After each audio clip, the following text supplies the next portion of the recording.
Hey there friends and enemies, JoPaWrites here again, and today I've got another The First Descendant beta video for you guys. This time checking out Ajax. He is a character that I thought I would actually fall in love with more when the game first was announced, and we got a look at the characters because he is a tank character, and if you don't know me, I'm a Titan main, I'm a tank main.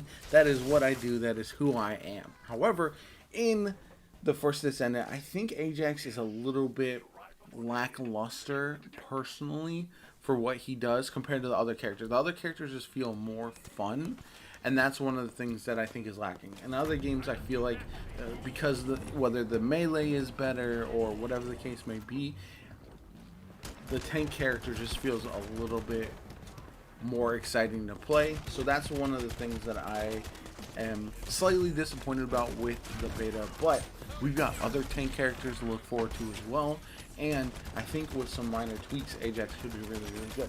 But let's go into his skill set, how to use them, all that kind of good stuff first, because I feel like he's a pretty easy to understand character, but there are some, like all the characters, you want to take advantage of their passives and the abilities that they have in order to get the most from him. So his passive ability, Void Vault, it enables the character to accumulate void energy up to 500% of the damage dealt by the enemy. Ajax then gains a 10, 20, 30% damage increase for every 30, 60, 100% of void energy received.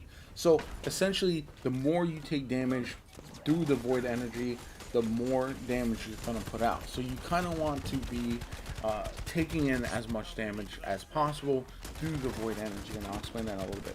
So every character has one passive and three usable abilities. His first one is Reverse Door.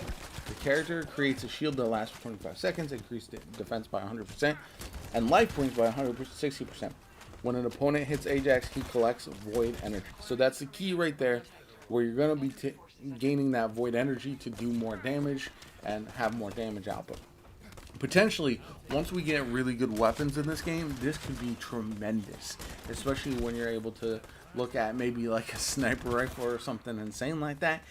You're going to gather all that void energy, and I'm sure you're going to be able to one-shot bosses and stuff like that later on down the road once we have builds perfected for this character. So that could be a lot of fun, but at this current point, he is a character that it requires you to just take in a lot of damage in order to do a lot of damage with that ability, and that's just not something that's as much fun to me as some of the other abilities of the game. You look at Bunny and all her electricity, you look at the Ice Queen Viessa, they just are more enjoyable running around playing that style for me. He also has Void Walk. Ajax jumps up and lands on the ground with momentum, dealing 30% damage to enemies within 8 meters, temporarily stunning them. This is actually a fun ability. I like this one a lot. The only problem is sometimes I'll not land where I want to land, and ultimately what that leads to is that I'm not getting all the enemies stunned that I would like, but I feel like that's a minor thing that can be corrected as I learn to play him a little bit more.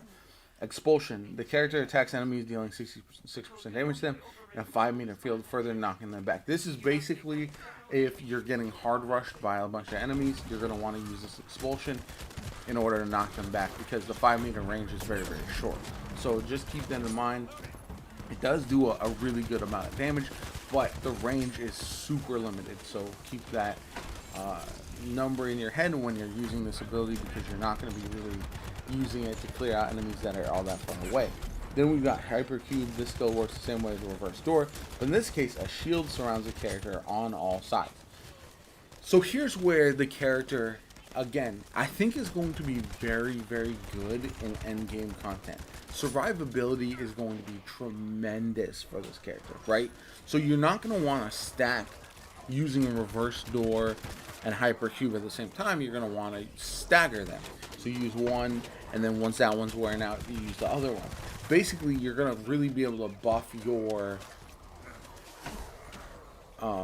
void energy received by a lot and do a ton of extra damage. But this will rely on you really doing a lot more weapon damage than ability damage in most cases. So because of that, unless you can really get in close and use your expulsion, and that works out very, very well, that could be an option. but it's not going to be as consistent. So what you want is probably use something like either a sniper or launchers or a shotgun, and you will be able to do insane damage ultimately with this character. So it's just the playstyle for me that's not as much fun as the other characters we've played. I think of all of them in the First Descendant beta, he's the safest pick. He's an easy pick to use. So a lot of people, I think, will use him, especially if you're looking at, again, the harder content. It makes a lot of sense.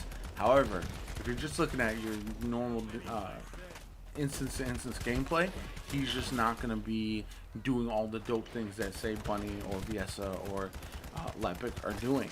So that's just something to keep in mind. Again, he is fantastic. He's a good character. Don't get me wrong. I don't want to feel like I'm hating on him. He is a good character. I just find the other characters to be more fun. So let me know what you guys think in the comments down below. Are you a fan of Ajax and his playstyle, or is it something that you feel like you'll play for certain endgame content to maybe try to beat the hardest content in the game, the more difficult content, but not really the most fun character for you either? I don't know. Let me know what you guys think in the comments down below. Anyway, if you enjoyed the video, hit that like button. If you want to see more of the First Descendant content from me going forward, I'm going to be covering more from the beta. I'm going to have more gameplay, and then also covering everything you need to know about the game heading into the full release. So definitely stay subscribed to the channel. Subscribe to the channel if you haven't already. My name is JoPa. I hope you have a good one, and I'll catch you all later.